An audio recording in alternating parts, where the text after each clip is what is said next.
Nós vamos meditar em Jeremias 7. Você tem a Bíblia? Então abra no livro de Jeremias, capítulo 7, por favor. O principal alerta que a gente tem para hoje, dentro da igreja, é sobre o auto-engano. É aquela pessoa que diz assim, não, eu tenho tempo. Amanhã eu me batizo, amanhã eu me entrego. Semana que vem eu conserto a minha vida. Daqui a 15 dias eu arrumo tudo. Ano que vem eu organizo a minha vida. Aquelas pessoas pensaram que não queria chover. Acreditavam mais na mentira do diabo do que na verdade de Deus na boca de Noé. E hoje é o que acontece. As pessoas preferem acreditar na mentira do diabo do que na verdade de Deus. Porque a verdade, pessoal, é que quem não entregar a vida ao Senhor Jesus, vai para onde? Vai para o inferno. Essa verdade é confortável? Essa verdade é agradável para algumas pessoas? Não. Então a maior arma do diabo hoje é o engano. E eu vou falar sobre o engano dentro da igreja. Tem muita gente que ela acha que porque ela não cometeu nenhum pecado grotesco, então ela está salva. Eu nunca matei, eu nunca roubei, eu nunca traí. Ô bispo, eu não tenho nem idade para ter aprontado. Pois é, mas se você mesmo sendo jovem não fizer de Jesus o seu Senhor, a sua alma está condenada ao inferno. É um alerta. Um alerta para que hoje você faça dele o seu Senhor. Em Romanos, Paulo diz, todos pecaram e carecem da graça de Deus, da salvação por meio do Senhor Jesus Cristo. O que você entende com todos pecaram? Todos a partir dos 18 anos, é isso? Todos a partir da maioridade, que no Brasil é 18, tem país que é 21, tem país que é 16. E aí, como é que faz? Todos pecaram. Nós nascemos com um pecado dentro de nós. Tem gente que se engana pelas coisas que ela faz. Olha só o que diz o texto. Jeremias capítulo 7, versículo 22. Porque nunca falei a vossos pais, no dia em que os tirei da terra do Egito, nem lhes ordenei coisa alguma acerca de holocaustos ou sacrifícios. Depois você pode ler tudo em casa, mas eu vou explicar o que Deus estava querendo dizer através disso. Ele estava dizendo o seguinte, eu não estou preocupado em que vocês façam muitas coisas, porque era um povo que estava acostumado a fazer ofertas e fazer sacrifício. Mas Deus está dizendo, não é isso que eu quero de você, eu não quero que você faça. A minha ordem não é que você faça simplesmente coisas na igreja. A minha ordem é que você seja. Tem gente que está mais preocupada em fazer do que ser. Está dando para entender sim ou não? A ordem de Deus não é que a gente faça um monte de coisas. Até porque quem é de Deus naturalmente faz. Mas nem todo mundo que faz realmente é. Então ele diz, eu não estou preocupado se você está fazendo ou não sacrifício. Mas isso lhes ordenei, versículo 23. Mas isso lhes ordenei, dizendo, dai ouvidos à minha voz, e eu serei o vosso Deus, e vós sereis o meu povo, e andai em todo o caminho que eu vos mandar, para que vos vá bem. Eu quero que você me obedeça. Não precisa fazer um monte de coisas, mas me obedeça. O que eu der como direção, o alerta que sair da minha boca, eu quero que você reconheça esse alerta e obedeça a minha voz. Amém? O que Deus quer que você faça hoje é que você obedeça a palavra dEle. Doa o que doer, obedeça, dai ouvido à minha voz. Andai pelo caminho que eu vos ordeno. Faz o que eu estou falando. É um alerta. O povo de Israel ficou 40 anos rodando no deserto porque não ouviu a voz de quem? de Deus. E hoje tem gente andando, dando um monte de volta. Um monte de volta. Quando eu falo de dar volta, é que a vida não sai do lugar. Ela dá um passo para frente, um passo para trás.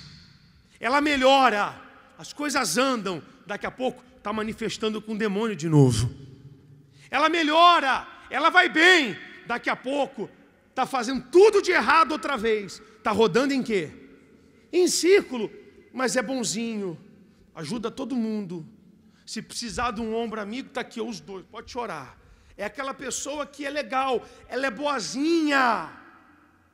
Ela é boazinha, mas não adianta você ser boazinha para os outros. Então Deus deu uma ordem para o povo, me ouve. Para de querer aparentar uma coisa que vocês não são. Para de querer fazer muito, porque a religião faz isso. O que a religião faz? Ela inventa um monte de regra.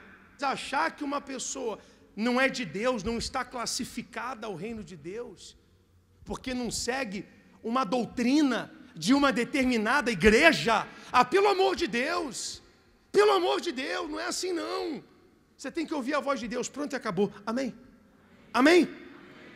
Não é versículo solto não, pegar um versículo solto para justificar um erro, um pecado. Não. A palavra de Deus tem as suas regras, as suas disciplinas, claro que tem. Eu estou falando de religiosidade, isso Deus é contra. E ele continua, versículo 24. Mas não ouviram, nem inclinaram seus ouvidos, mas andaram nos seus próprios conselhos e no propósito do seu coração o quê? Malvado. E andaram para trás e não para diante.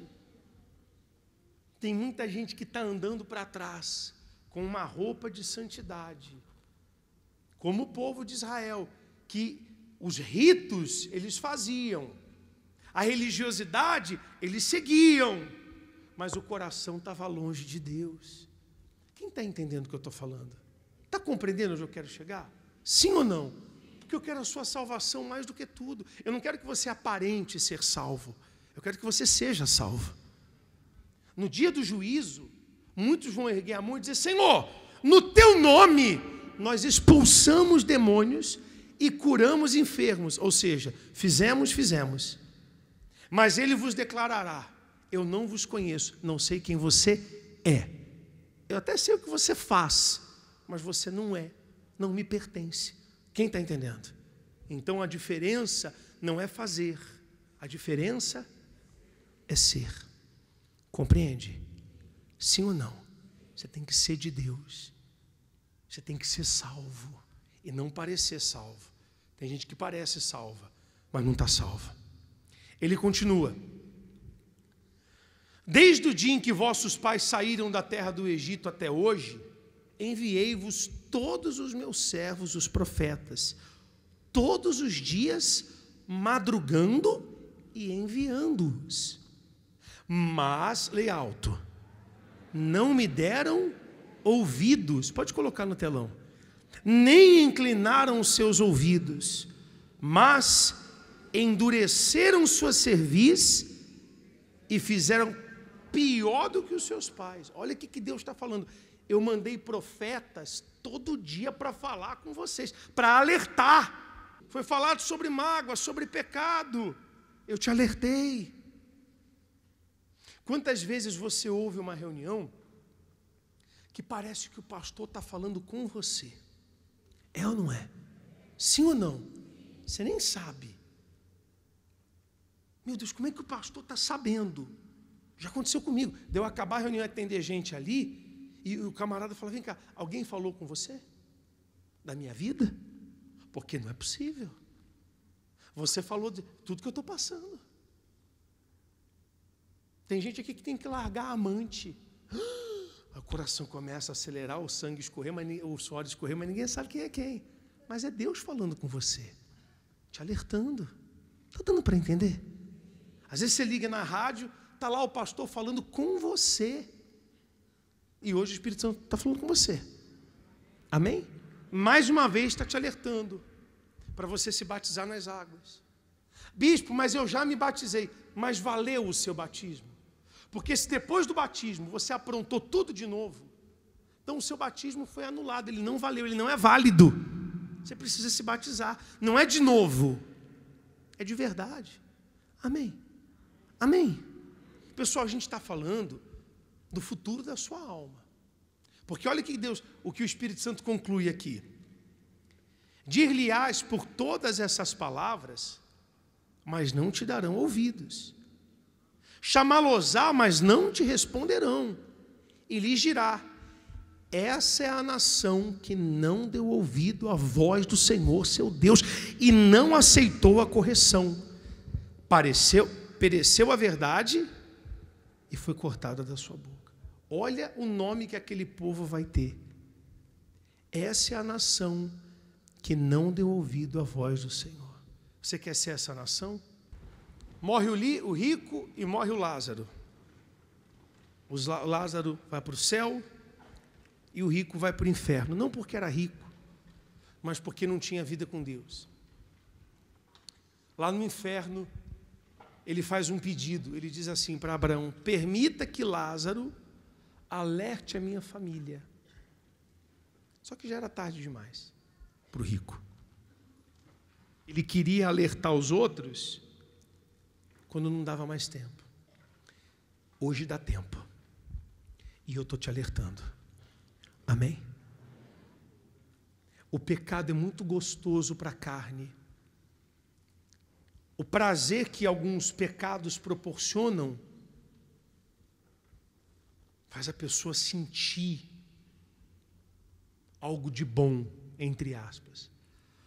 Passa alguns minutos, alguns segundos, às vezes, ou horas, vem a consequência. E o salário do pecado é a morte.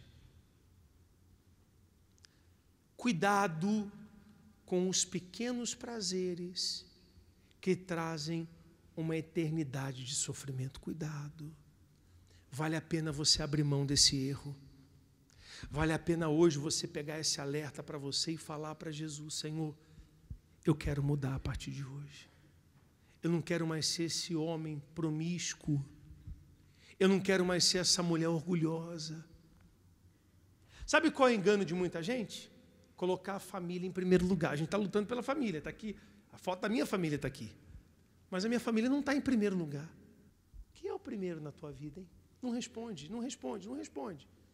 Você vem quarta-feira quando dá. Que prioridade é essa? Você faz um monte de besteira e depois você fala: Deus entende. Que prioridade é essa?